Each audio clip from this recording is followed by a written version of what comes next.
तो श्रीमद् भागवतम स्कंद 4 अध्याय 27 श्लोक संख्या 13। तो 13 से 18 इसमें चंडवेग पुरंजन के शहर पर आक्रमण करता है, ये प्रसंग है। ठीक है, तो उसमें भी वही तुलनात्मक समझाया गया है, तो उसको हम 13 से 18 तक हम उसको समझें। ठीक है, ओके। श्लोक संख्या 13। चंडवेग इति ख्यातो गंधर्वाधिपतिर्नृप गंधर्वास्तस्य बलिना षष्ठ्युत्तर शतत्रयम्। चंडवेग इति इस प्रकार ख्याता विख्यात गंधर्व लोक का वासी अधिपति राजा नृप राजा गंधर्वा अन्य गंधर्व तस् उसके बलिना अत्यंत बलशाली सैनिक 60-60 उत्तर अधिक 100-100 हे राजन, गंधर्व लोक में चंडवेग नाम का एक राजा है, उसके अधीन 360 अत्यंत शक्तिशाली गंधर्व सैनिक हैं। यहाँ पर आलंकारिक ढंग से काल का वर्णन चंडवेग के रूप में हुआ है। ठीक है, तो जो चंडवेग है वो क्या है? समय है। ठीक है, तो चंडवेग समय है। गंधर्व 360 गंधर्व जो बोले वो 360 दिन हैं। गंधर्वीज जो हैं वो 360 रात्रिज हैं, दिन और रात ऐसा होता है ना। और जो सफ़ेद गंधर्व हैं वो शुक्ल पक्ष चंद्रमा का, और जो काले गंधर्व हैं वो कृष्ण पक्ष चंद्रमा के गति के हिसाब से। ओके, तो इस तरीके से चंडवेग और उनके साथी मिलके सब शहर को पूरा ख़त्म कर देते हैं, कंट्रोल कर लेते हैं, आक्रमण कर लेते हैं। उस तरह से कैसे होता है कि जन्म से हर दिन और रात एक एक करके व्यक्ति का समय खर्च करते रहते हैं, मृत्यु की तरफ उसको लेके जाते हैं, ये बताया जाता है। तो यहाँ पर आलंकारिक ढंग से काल का वर्णन चंडवेग के रूप में हुआ है, क्योंकि समय और ज्वार किसी की प्रतीक्षा नहीं करते। यहाँ काल को चंडवेग कहा गया, जिसका अर्थ होता है अत्यंत तेजी से गुजरने वाला। ज्यों ज्यों काल बीतता है इसकी गणना वर्षों के रूप में की जाती है। एक वर्ष में 360 दिन होते हैं और चंडवेग के सैनिकों की भी संख्या इस श्लोक में इतनी ही बताई गई है। समय तेजी से बीतता है और चंडवेग के सैनिक हमारे जीवन दिनों को तेजी से लेते जाते हैं। ज्यों ही सूरज उदय तथा अस्त होता है हमारी जीवन अवधि घटती जाती है।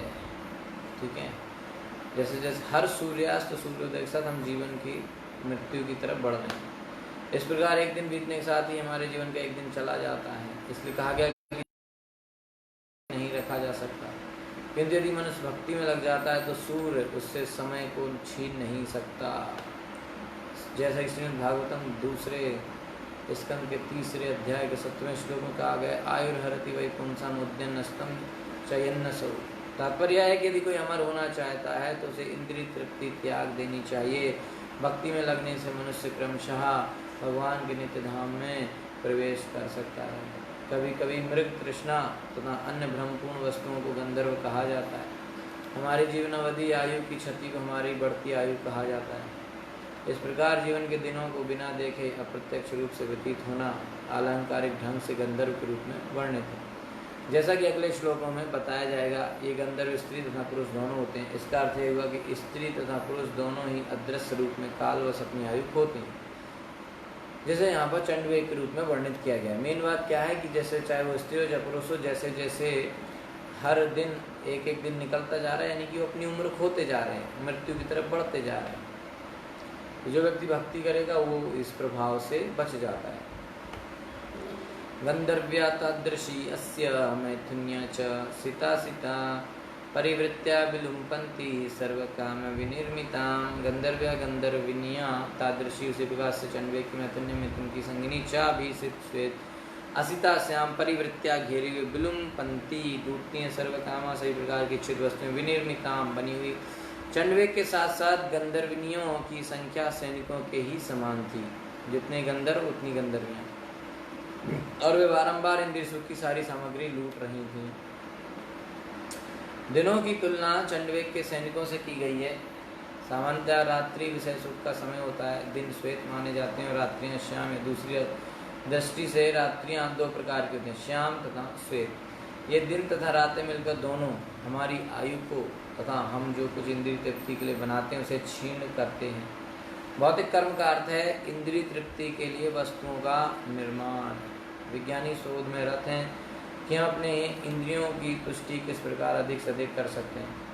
इस कलयुग में इंद्रिय तृप्ति की क्रिया को सुविधाजनक बनाने के लिए नाना प्रकार के यंत्र बनाए जा रहे हैं। विभिन्न घरेलू कार्यों के लिए अनेक यंत्र बन चुके हैं। आजकल जैसे यथा आजकल बर्तन धोने, फर्श साफ करने, दाढ़ी बनाने, बाल बनाने, इन सब के लिए मशीनें हैं। तो इंद्रिय तृप्ति की सारी सुविधाएं इस श्लोक में सर्व काम विनिर्मिताम के रूप में वर्णित। हर चीज़ की मशीन आ गई है, कोई कुछ मेहनत नहीं करना चाहता, हर चीज़ के लिए मशीन है, बस मशीन से काम करो। किंतु काल इतना प्रबल है कि न केवल हमारी आयु क्षीण होती जाती है बल्कि इंद्रिय तृप्ति की सारी मशीनें तो सुविधाएं भी क्षीण होती जाती हैं। चाहे कुछ भी मशीन बनाओ, चाहे कुछ बनाओ, आदमी सोचता मशीन से काम करेंगे तो हम बचे रह जाएंगे। मशीन भी खत्म हो जाएगी, आदमी भी खत्म हो जाएगा। इसलिए श्लोक में विलुम्पन्ति, लूट रहे हैं शब्द का प्रयोग हुआ है। हमारे जीवन के प्रारंभ से ही हर वस्तु लूटी जा रही है।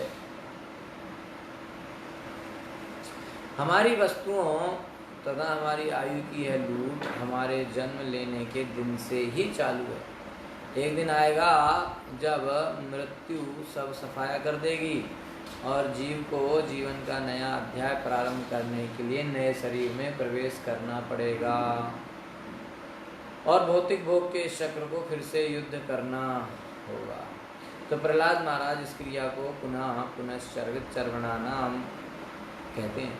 भौतिक जीवन का अर्थ है चर्वित चर्वण होता है। भौतिक जीवन का केंद्र बिंदु इंद्रिय तृप्ति है। विभिन्न शरीरों में जीव विविध इंद्रियों को भोग करता है और विभिन्न सुविधाएं जुटाकर वह चर्वित चर्वण करता है, यानी कि जो चबाया हुआ को बार बार चबाना, वही चीज़ को बार बार करते रहना। चाहे हम गन्ने को अपने दांतों से चूसें या मशीन से, बात एक ही है, गन्ने का रस मिलता है। हम गन्ने से रस निकालने के लिए अनेक युक्तियाँ निकाल सकते हैं किंतु परिणाम वही रहता है। ठीक है, तो इंद्रिय भोग के अलग अलग साधन बनाने से कोई फायदा नहीं है, परिणाम वही है। इसीलिए प्रहलाद महाराज से कहते हैं चर्वित चर्वणानाम। ठीक है, तो ज़्यादातर लोग भौतिक जीवन में इसी में समय वेस्ट कर रहे हैं। ते चंड वेगानुचरा पुरंजन पुरम यदा हतुर्मारे भिरे तत्र प्रत्यषेधत प्रजागरा।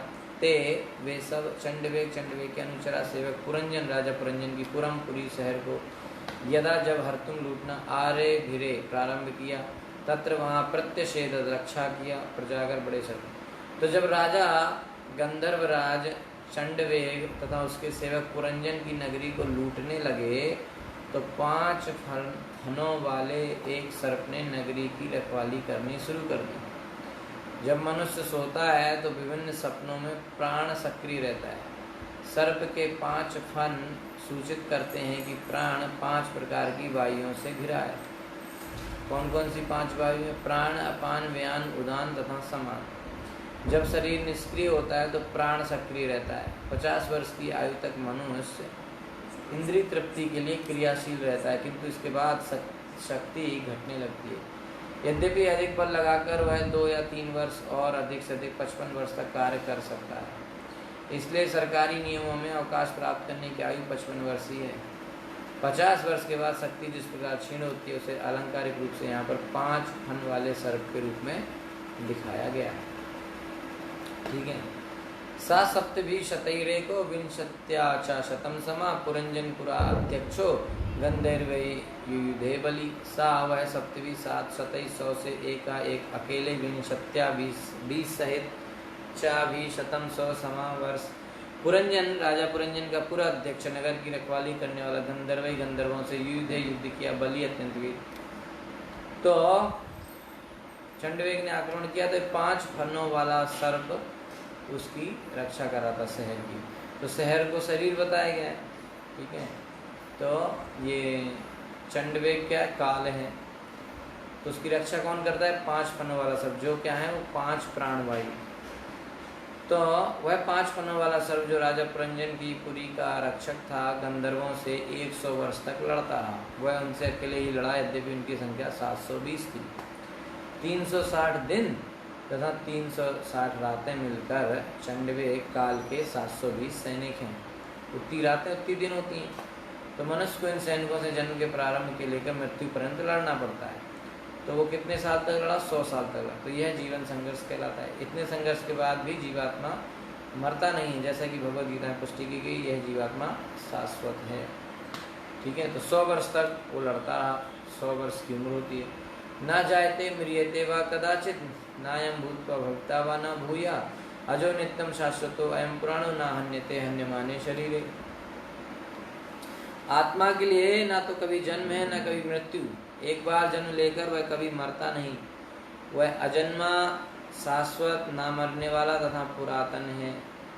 शरीर के मारे जाने पर उसका वध नहीं होता। वास्तव में जीवात्मा ना तो जन्म लेता है न मरता है, किंतु उसे जीवन भर प्रकृति के कठोर नियमों से संघर्ष करना पड़ता है। उसे अनेक कष्ट भी उठाने पड़ते हैं। इतना होते हुए भी जीवात्मा मोहवश सोचता है कि इंद्रिय तृप्ति के लिए वह ठीक से रह रहा है। तो आत्मा कभी जो है उसको ना मृत्यु होती है ना जन्म होता है। ठीक है, अजन्मा, शाश्वत, ना मरने वाला तथा पुरातन, ये आत्मा के लक्षण यहाँ पे भगवद गीता से बताया जा रहा है। शरीर हमेशा मरता है, आत्मा अजन्मा रहती है। आत्मा कभी मरती नहीं है, वो खाली एक शरीर को छोड़ के दूसरे शरीर में आत्मा प्रवेश कर जाती है। उसी को लोग मृत्यु कह देते हैं। क्षीयमाणे स्वसंबंधे एकस्मिन् बहुभिर्युधा चिंताम पराम जगामार्तम सराष्ट्र पूर्वांधव। क्षीयमाणे, कमजोर पड़ने पर, स्वसंबंधे, उसके अभिन्न मित्र, एकस्मिन्, अकेला, बहु भी, अनेक वीरों के साथ, युधा, युद्ध द्वारा, चिंताम, चिंता, पराम, अत्यधिक परम, जगाम, प्राप्त किया, आर्त, दुखी अवस्था सहित राष्ट्र, राज्य की पूरा नगरी के बांधवा, मित्र तथा संबंधी। चूंकि उसे अकेले इतने सैनिकों से लड़ना था जो सारे के सारे महावीर थे, अतः 5 फनों वाला सर्प छीण पड़ने लगा। यह देखकर कि उसका अभिन्न मित्र छीण पड़ रहा है, राजा पुरंजन तथा उस नगरी में रहने वाले उसके सारे मित्र तथा नागरिक अत्यंत चिंतित हो उठे। तो आपको समझ में आ रहा है यहाँ पे चल क्या रहा है कि तुलनात्मक कहानी तो चली रही है पुरंजन की पूरी, आपको समझ में आता है। यहाँ पे क्या है कि पुरंजन आत्मा है, पुरंजन की तुलना का आत्मा से, पुरंजन के शहर की तुलना शरीर से। और तो यहाँ पर जो उसको शरीर को जो छीनता है आत्मा से वो है समय। तो उसको चंडवेग बताया गया है। और कैसे समय छीनता है? दिन और रात के तौर पे। तो 360 दिन और 360 रात है। ठीक है, 100 वर्ष तक आदमी जीता है, एक तरीके से 100 वर्ष की उम्र बताई गई है। तो इस काल उस शरीर से आत्मा को निकालने वाला है, शरीर को नष्ट करने वाला है। तो कैसे नष्ट करेगा? 360 दिन 360 रातों से 100 वर्ष का संघर्ष करेगा। तो उसी को शरीर और पुरंजन की कहानी में क्या होता है? चंडवेग यानी कि काल, और उसके साथ 360 गंधर्व, 360 गंधर्विनियाँ, वो दिन और रात, ये उसको अटैक कर रहे हैं। तो जब शरीर पर अटैक होता है तो आत्मा की रक्षा के लिए 5 प्राणवायु, अपान वायु, उदान वायु, अमान, स्वान, ये जो 5 वायु हैं, पंचवायु, ये शरीर की रक्षा करती हैं, बचाने की कोशिश करती हैं। ठीक है, तो उन्हीं को 5 फनों वाला सर्प कहा गया है। लेकिन बहुत समय तक जब वो संघर्ष चलता है तो ये 5 वायु कमज़ोर पड़ती जाती हैं, आदमी बुढ़ा हो जाता है, मर जाता है। तो काल उस तरीके से शरीर को नष्ट करता है। ठीक है, तो वही यहाँ बताया कि जब उसका अभिन्न मित्र छीन पड़ रहा है तो राजा, तो जब व्यक्ति को लगता है कि ये 5 वायु कमज़ोर पड़ रही हैं तो व्यक्ति समझ जाता है कि मृत्यु शायद आ जाए, तो वो चिंतित होता है। तो जीव तो शरीर के भीतर निवास करता है और शरीर के अंगों से अपने अस्तित्व के लिए संघर्ष करता है, जिन्हें यहाँ पर नागरिक तथा मित्र की संज्ञा प्रदान की गई है। कोई मनुष्य अनेक सैनिकों से अकेला कुछ काल तक लड़ता रह सकता है, किंतु सदा के लिए नहीं।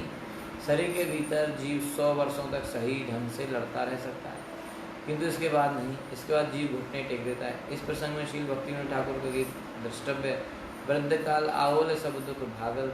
जब मनुष्य बूढ़ा हो जाता है तो भौतिक सुख भोग पाना कठिन हो जाता है। सामान्यतः लोग सोचते हैं कि धर्म तथा धर्मनिष्ठा जीवन के समय में आते हैं, और उस समय लोग अधिक ध्यानमग्न रहने लगते हैं तथा ध्यान के नाम पर योगिक अभ्यास करते हैं, किंतु जिन लोगों ने इंद्रिय तृप्ति में जीवन बिताया है उनके लिए ध्यान बहकावा है। जैसा कि भगवद गीता के 6 अध्याय में कहा गया है कि ध्यान धारणा कठिन होता है और इसे युवा अवस्था में सीखना होता है। ध्यान भक्ति अगर युवा, जब व्यक्ति यंग होता है तब सीखेगा तो आसानी से सीख जाएगा, बुढ़ापे में सीखेगा तो नहीं सीख पाएगा। ध्यान धरने के लिए आवश्यक है कि सभी प्रकार की इंद्रिय तृप्ति से विमुख रहा जाए। दुर्भाग्यवश ध्यान उन लोगों के लिए फैशन बन गया जो विषय वासनाओं में अत्यधिक लिप्त रहते हैं। जीवन के लिए संघर्ष करते रहने से ऐसे ध्यान का कोई अर्थ नहीं रह जाता। तो कभी कभी ऐसी ध्यान विधियाँ आध्यात्मिक ध्यान के लिए होती हैं। तो जीव रूपी राजा पुरंजन ने जीवन संघर्ष से ऊपर अपने मित्रों तथा संबंधियों सहित दिव्य ध्यान की शरण ली। ठीक है, तो वो उसको समझ में आया कि अब शरीर छूट जाएगा तो वो दिव्य ध्यान की ओर जाएगा। ठीक है, तो पुरंजन यहाँ पे आत्मा है, पुरंजन की तुलना आत्मा से। तो पुरंजन ने, जीव रूपी राजा पुरंजन ने, जब उसने देखा कि जीवन संघर्ष बहुत ज़्यादा है तो जीवन संघर्ष से ऊपर अपने मित्र तथा संबंधियों सहित दिव्य ध्यान की शरण ले ली। सा एव पुर्यां मधुभुक्तो पंचालेषु स्वपार्षदै स्वपार्षदै उपनीतं बलिं गृह्णन् स्त्रीजितो नाविदद् भयम्। सहा वह एव निश्चयी पुर्यां नगरी के भीतर मधुभुक विषय जीवन भोगते हुए पंचालेषु अपने राज्य पंचाल में 5 विषय स्वपार्षदे अपने पार्षदों सहित उपनीतम लाया जाकर बलिम कर ग्रहणन स्वीकार करके स्त्रियों के वश में ना नहीं अविदत समस्या का भयम मृत्यु भय को। तो राजा पुरंजन ने पंचाल नामक नगरी से कर एकत्र करता और विषय भोग में लगा रहता। तो स्त्रियों के पूरी तरह वश में होने से वह समझ ही नहीं पाया कि उसका जीवन बीता जा रहा है और वह मृत्यु के निकट पहुंच रहा है। ठीक है, तो यहाँ पे इसमें जो है राजा पुरंजन के अज्ञान को बताया जाएगा। सरकारी व्यक्ति जिनमें राजा, राष्ट्रपति, सचिव तथा मंत्री सम्मिलित हैं संचित किए जाने वाले कर का उपयोग अपनी इंद्रिय तृप्ति के लिए कर सकते हैं। श्रीमद् भागवत में कहा गया है कि कलयुग में राज्य के सारे कर्मचारी तथा राजन तथा वे जो सरकार से संबंधित हैं और उच्च मंत्री, सचिव तथा राष्ट्रपति को इंद्रिय तृप्ति के लिए कर एकत्र करेंगे। सरकार का खर्च अधिक होता है और कर में वृद्धि के बिना सरकारें चल नहीं सकती। जब कर एकत्र हो जाता है तो उसका उपयोग सरकारी अफसरों की इंद्रिय तृप्ति के लिए होता है। ऐसे गैर जिम्मेदार अफसर यह भूल जाते हैं कि एक समय ऐसा आएगा जब मृत्यु आकर उनके सारे इंद्रिय सुख को अपने साथ लेती जाएगी। कुछ लोगों का विश्वास है कि जीवन के पश्चात सब कुछ नष्ट हो जाता है। यह नास्तिकता का सिद्धांत बहुत समय पूर्व चार्वाक नामक दार्शनिक ने चलाया था। उसने कहा था कि मनुष्य को चाहिए कि मांग कर, उधार लेकर तथा चुरा कर ठाठ से रहे।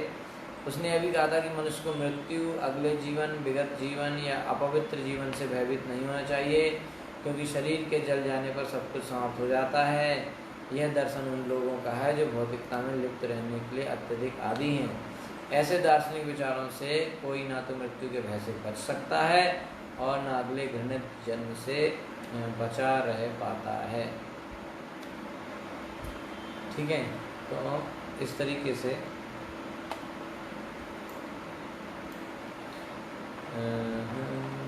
ओके, तो इस तरीके से ये जो अध्याय था 17 से 18वें श्लोक तक आज हमने कर लिया। इसके बाद ओके 19वां, तो 13 और 14वां श्लोक में हमने बताया कि चंडवेग और गंधर्व सोल्जर, गंधर्व सैनिक और गंधर्वनिया का जो अटैक हुआ पुरंजन के शहर के ऊपर। 15वें 16वें श्लोक में बताया कि 5 फनों वाला सर्प यानी कि पंचवायु किस तरीके से शहर यानी कि पुरंजन के शरीर की रक्षा करते हैं, उसको जाने की कोशिश करते। 17वें श्लोक में बताया कि जीवात्मा किस तरह से दुखी हो जाता है जब वो देखता है कि अब शरीर, मृत्यु अब निकट है। और 18वें में बताया कि राजा किस तरीके से अज्ञान में था और लापरवाह था कि उसको पता ही नहीं चला। ठीक है, और वो अपने इंद्रिय सुख में बिजी रहता था और कर लेता था और उसको ज़्यादा राज्य की चिंता नहीं रहती थी।